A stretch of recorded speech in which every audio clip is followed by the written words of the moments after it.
சூப்பரான இறால் வறுவல் பார்க்கலாமா வாங்க.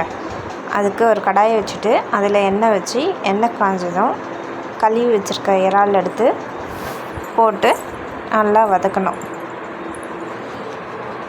வதக்கி முடிஞ்சதும் அந்த இறாலில் நிறைய தண்ணி விடும். அந்த நிறைய தண்ணி விட சொல்ல மூடி வச்சுட்டு கொஞ்சம் கொஞ்சமாக பார்த்து கிளறணும்.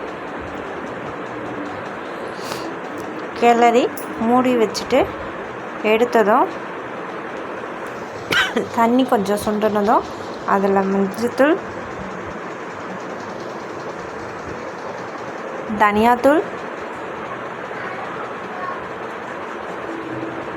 மிளகாய்த்தூள், உப்பு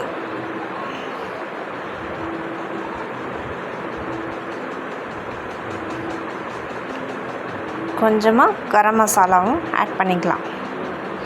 இதுக்கிடையில் உங்களுக்கு சிக்கன் மசாலா வேணும்னாலும் அதுவும் ஆட் பண்ணிக்கலாம்.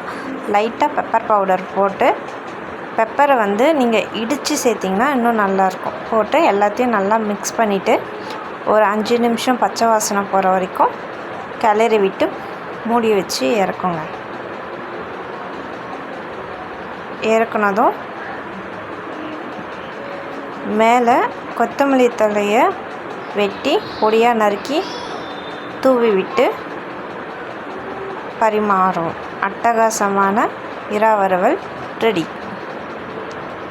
தேங்க்யூ.